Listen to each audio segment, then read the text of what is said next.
I turned this empty desk into a fully functional setup, using almost nothing but 3D printing. And the craziest part? If I bought everything on Amazon, it would cost around. So, I bought the 120 by 15 centimeter desk, assembled it in about 15 minutes, and started digging through free model websites to see if I could print everything myself. You might remember the oil-shaped storage box I shared not long ago. That design is actually brilliant. The creator simplified the color changes by limiting them to just a few layers, which means less wasted filament and shorter print time. But what if I made a bigger version? There was just one problem. My printer isn't that big. So I scaled the model up and cut it into multiple parts. Sounds simple. In reality, that's where the real trouble started. The original model has its beautiful color transitions. But after cutting the model into parts, the color transition was gone. So I changed the plan. I decided to print everything in a single color first and then paint the model afterwards. I started with the drawers. Halfway through print, the support got locked loose, and the top surface collapsed. At that moment, I was still thinking, it's fine, I can fix it. What I didn't realize was that was just the beginning. Then came the main body. The estimate: over 1 kilogram of filament and more than 36 hours of printing. My printer had never run that long before. I told myself, this time, it has to work. But I made a mistake. I forgot to change the infill pattern. So the printer kept using gyroids infill. And if you've ever printed something large with gyroids, you already know what happens. The entire printer started shaking.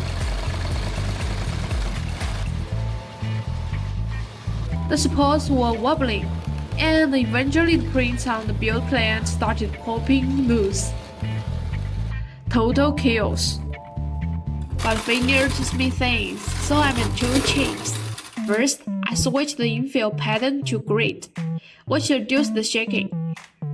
Second, I applied the glue stick to the build plan to improve adhesion. And finally, the print started running smoothly.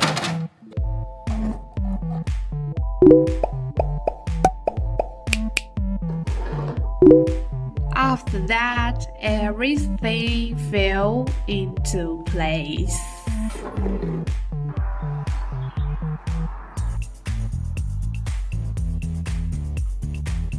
Alright, storage box down. Now let's talk about the soul of this desk setup, the pegboard. But I ran into a problem. I'm renting this place, and my landlord strictly forbids drilling holes in the wall. So mounted pegboards? Not happening. Just when I was about to give up, I found this creator's 3-tier freestanding pegboard design. I originally planned to try something fancy, using parts and heads to buy magnets into the board. But then I realized the board is only 4 millimeters thick, which is probably too thin to hide any decent magnets inside. Then, while assembling everything, I noticed something interesting. All these screws holding the board together are basically acting like little steel plants. So technically, it already works with magnets. Printing the parts was actually pretty smooth. But the assembly, that was the real nightmare. Especially when you are doing it alone. You are trying to hold 3 panels in place, line up the screw holes, and somehow not drop everything. Trust me, this is worse than babysitting a long print. I assembled and disassembled it twice before setting on the final layout. But once everything was in place, my shorts background finally looked interesting. I even printed a holder for my paint bottles. Turns out they don't fit. So for now, they're just hanging out on the pegboard. The last big piece is this desk trash can. And anyone who does DIY knows that rule. The messier your desk is, the more creative you are. Okay, that's a lie. This desk really needed a trash can. The moment I saw this Tom the Cat trash can, I knew I had to print it. Who doesn't love Tom? As usual, I printed it at 115% scale. Because with this amount of waste I produced, a normal sized bin just wouldn't survive. Since Tom is a blue cat, and I didn't have a blue filament, I printed in black first and painted by hand afterwards. And honestly, painting is one of my favorite ways to relax. I used to work at a 3D printing company, and whenever it was my turn to paint models, I would completely zoom out. That might be the most therapeutic moment in 3D printing. Alright, time for the final review.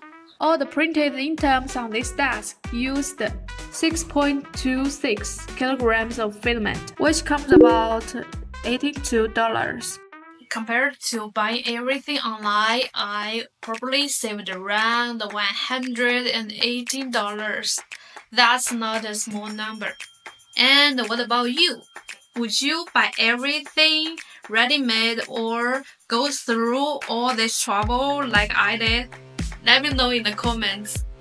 And by the end of this month or early next month, I'll release full tutorials of this project that will include model cutting, parts of the heads, and how to deal with those tiny leftover pieces of filaments. Make sure to follow if you don't want to miss it.